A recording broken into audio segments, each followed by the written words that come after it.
remember the first time that I said the words, "it's too late," probably around university.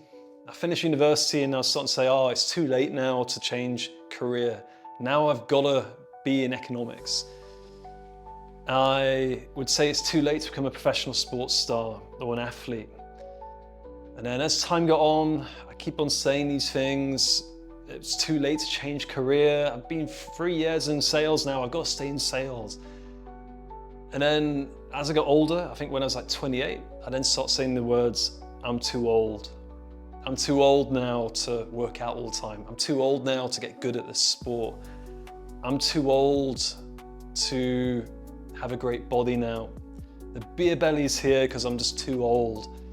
And these words be echoing both in my head, but also I'd just be saying it to people all the time. Now, the reality is, it's these words and this way of thinking that held me back from getting on self-improvement. I didn't get into self-improvement properly until I was about 32. The purpose of this video is to give you some case studies, some different ways of thinking, and to challenge some of the real issues you have as an older guy getting into self-improvement. Because as much as I'm going to say, age is no problem, it is actually a problem, but there are ways to deal with it. And by the end of this video, I would just like it to be the case that the words, I'm too old, it's too late, never enter your vocabulary again. So let's get into it. So when talking about being too old or it's too late for you, I think it's great to look at examples of people who did it really freaking late. These are people who really helped motivate me. So first of all, Colonel Sanders, probably the most famous example, he started KFC at 65. He was literally broke and selling recipes door to door and created basically one of the biggest fast food franchises in the world, KFC. Now, a little less known person is Eddie Izzard. So you might not know him, but he's quite a sort of famous British comedian. But basically at the age of, I think, 52, he decided to run 21 marathons in 22 days with nearly no training even, and no history of being an athlete. So he's literally, I think in his lifetime, he must have run 40, 50 marathons now, including some double marathons, all in his late 50s to 60s. So for me, it's kind of like whenever I'm being a little crybaby saying, oh, I can't work out, oh, like I'm not fit enough to do running or something. It's like, dude, like there's people who are way older than you who have done way, way more at a later date. So if you're ever saying you can't run anymore, assuming you haven't got any major disability, Eddie Izzard is the man to look at. So absolutely great example. Samuel L. Jackson, a lot of people don't know, but he only started really getting any acting roles decent at 46. Before that, he was stuck on drugs and rehab. He was a failure. Only at 46 did he start to become successful, and now he's obviously one of the highest grossing actors ever. Ray Kroc, 52, founder of McDonald's. So long story short, no matter, like if you are in your 30s, 40s, 50s, the idea that you can't start a business still, there's many reasons that you absolutely 100% can. There's loads of people who have done so. And I have more examples. Rich Roll. So some people say he's one of the fittest people on the planet, like crazy athlete, but he only started at 40. Before that, he was basically a fat lawyer. Now look at him. He looks absolutely incredible. So if you're late 30s thinking, oh, I'll never get in good shape, perfect example of someone who absolutely did. And then just looking at myself, right? Like I don't think I'm a great example. I've got a long way to go, but I'm probably in better shape in this picture here at the age of 36, 37 than I've been in my whole life. So this idea that when I was this age of 32, thinking, oh, I'm too old now, I can't ever achieve anything new, is being proven to be absolute bollocks. Now, it has to be said that there are legitimate reasons why, as an older guy, you've got issues getting into self-improvement. So, first of all, there is ego. Like when I was in my late 20s, I had a massive ego. I thought I knew everything. I was kind of quite wealthy, quite honestly, for my age. Had the partner, the apartment, the fancy car.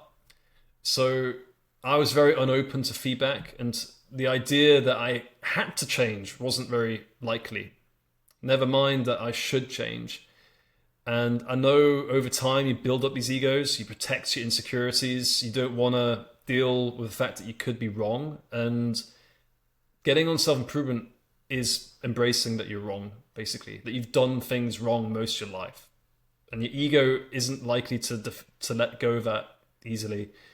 So there is a real issue. So having to let go of the ego is incredibly important if you want to really make good progress in life.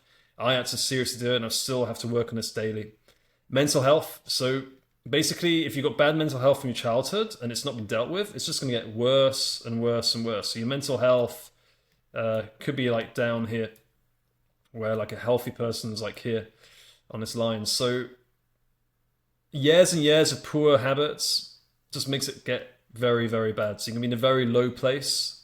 So the years add on to this. For example, an 18-year-old want to get in self-improvement hasn't probably got a massive backlog of ego or mental health issues to deal with. While if you're 40, 45, 38, whatever it is, you've got decades of mental health build up. So it is true that you've got a bit of a backlog of issues to deal with. Now, on top of this, aging, right? Like aging is a real thing.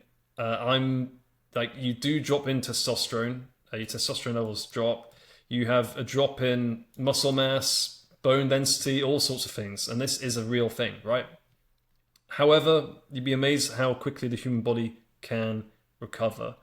So it is a limiting factor, but I think I've given enough examples here to show that it doesn't have to be limiting. Then I think the biggest factor for a lot of older guys, and you might think this yourself, is just the fact that you've done a shit ton of mistakes. You might be in big debt. You might have children, responsibilities, old parents to look after. You've got tons of things that are kind of weighing you down that you wouldn't have had when you're 18. So it's like, how can I change? How can I get in self-improvement when I've got all of this crap on my shoulders? And I'm going to go for a video going for a specific technique for this. All I can tell you is that a lot of these things aren't as big as you might think. The past is the past. There's been people who've been bankrupt 10 times and still become super rich. And in terms of responsibilities, the way I always put it is that if you're responsible for people, they deserve the best version of you. If you've got children, a wife, partner, people who are dependent on you, they need the best version of you. So by not getting on self-improvement, you're actually letting them down. So I'm not saying these don't exist, and there are things that have to be go through, and I'm going to do a specific video called The Sheet of Doom and the Silent Horrors that deals with this exact problem. But it can be done. And end of the day, even if it can't be done, why not try? You've got literally nothing to lose. And then, okay, some people have got long-term health issues. So if you've lost a leg or something, or there might be some extreme examples where literally it's going to be very difficult. But the same thing applies, right? Why do your best? There's people who have no legs who've done Ironman. Literally do it with their hands. I've seen a guy in a Spartan race go down who had no legs. And I've seen a guy in a Spartan race with only one arm. The amount of disability you have to have no chance is there's always someone who's done it. Okay, so if you've got diabetes, if you've got some GI issues, whatever it might be, just recognize that there's somebody who has the exact same issue who's actually been able to keep on going through. And the other thing with long-term health issues is getting on self-improvement, making change, backing yourself. It's going to at least help with the symptoms. You may not be able to get rid of diabetes, for example, but you can massively reduce the symptoms by living a healthier life, getting on self-improvement. In conclusion, the key takeaway is that the time will pass regardless. If you can read my writing. If you don't start getting on self-improvement now, in 5 years' time, you're still going to have the same problems. In 10 years' time, you're going to have the same problems. In 15 years' time, you're going to have the same problems. If you start getting on it now, in 5 years' time, you've got 5 years of self-improvement under your belt. In 10 years' time, you've got 10 years self-improvement. The time is going to pass no matter what. You cannot stop it. So you may as well get on it now. There's just never a better time to start changing your life than now. You always think, oh, I'll do it when things calm down at work. I'm going to start exercising once things are more calm at the house or when the wife's less annoying. Nah. The time is passing regardless. You have to start as soon as you can, because every second is a waste. We are going to die. So morbid or not, but I think it's the most motivating thing in life. Just remember you will die. So why not, let's just improve our lives, improve our family, take responsibility, and everything gets better. So if you found this lesson interesting, comment below, and more to come. Take care.